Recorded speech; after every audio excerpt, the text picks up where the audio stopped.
Hey everybody, this is Doug with Artfully Road. So to put this time frame into perspective for any of you future viewers, it's April 9th, 2020, and we are probably about midway through this lockdown for COVID-19, the coronavirus. Luckily, I've been in my shop for the most part, and I work by myself, so it really hasn't affected me in the sense that I'm not around people. Although work has slowed down just a bit, which is why I'm going to do something that I've kind of had on the back burner for a while. I want to make a pneumatic can crusher. So here's what I'm going to start with. I have a 3" by 3" piece of angle that is 3/16 and it is 20.5 inches long. I'm also using a piece that's 20.5 inches long that's flat plate, and it's also 3/16 in width. And I'm going to cap both ends with some 1/4 inch plate, which I actually drilled a center hole in each one of these so that it can accept the cylinder. That'll go here and here. I also created 2 smaller plates that will actually go inside the trough. One will help push the can, the other will help stabilize the cylinder. I picked up a cylinder off Amazon, and I believe this has an 8" throw, and that will go down into that channel there, connect to this, and then push that can. So for now, we're going to build this section of the can crusher, and I will leave a link down in the description below with all the materials and where you can order that if you need to order it. One of the first things I'm going to do is I want to make a slot in this angle so when the can gets crushed, it can drop out of the slot and I don't have to reach in and take it out. We're going to go the ultimate in lazy here.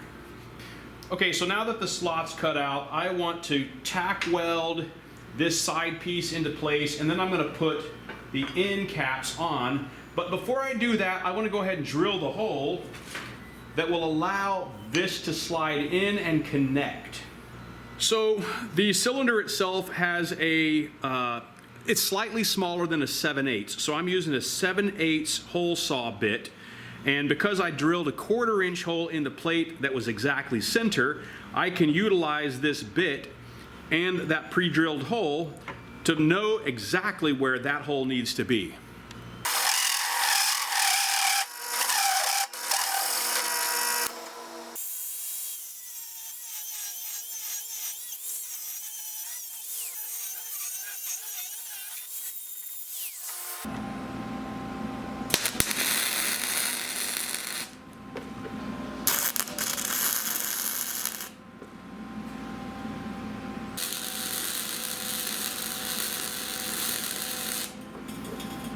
Okay, so the main body has been welded up, both ends have been put together, the brace in the center, and then also the smashing plate has been attached. This slot allows for easy removal of the cylinder, and this allows me some micro adjustment inside of here with a lock nut that I can like lock it into place. All right, I think now we just need to paint that sucker up, get the air hoses attached, and we'll give this a shot. But wait, let's have a little fun. So midway through the build, I had a change of plans. As opposed to the can crusher being horizontal and the cans being crushed and dropping out the slot, I decided to turn it vertical, make the dragon head, so that way it looked like the dragon was crunching the cans, which means I have to manually put the cans in and take the cans out. All right, install the fittings into the cylinder.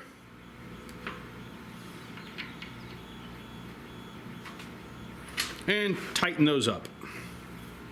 Okay, so to control the can crusher, I'm going to use this 5-way 2-position control valve. It's got this cool little lever that allows me to operate up and down.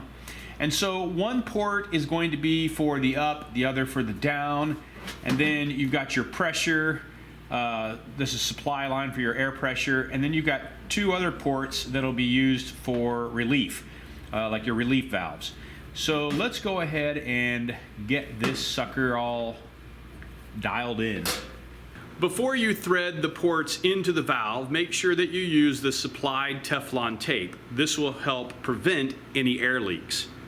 For the air ports, you're going to be using a 14mm open-end wrench, and then for the exhaust ports, you'll need a 12mm open-end wrench.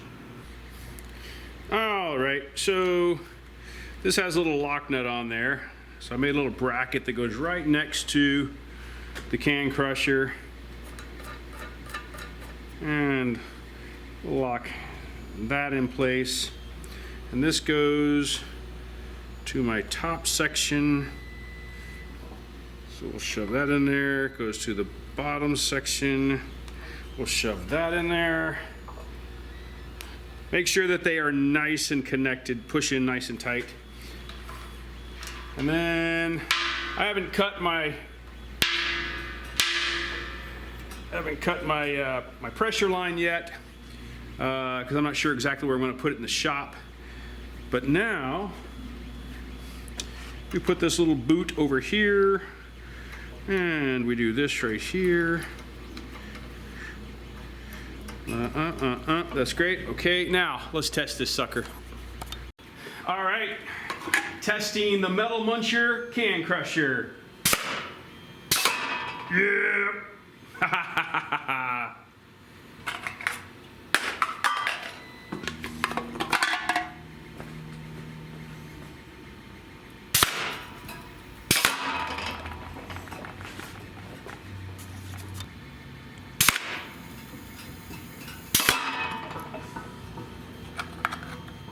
Thanks for taking the time to watch this video. Greatly appreciated. I know this is kind of a quick video, but it was also kind of a quick project. We'll see you in the next video.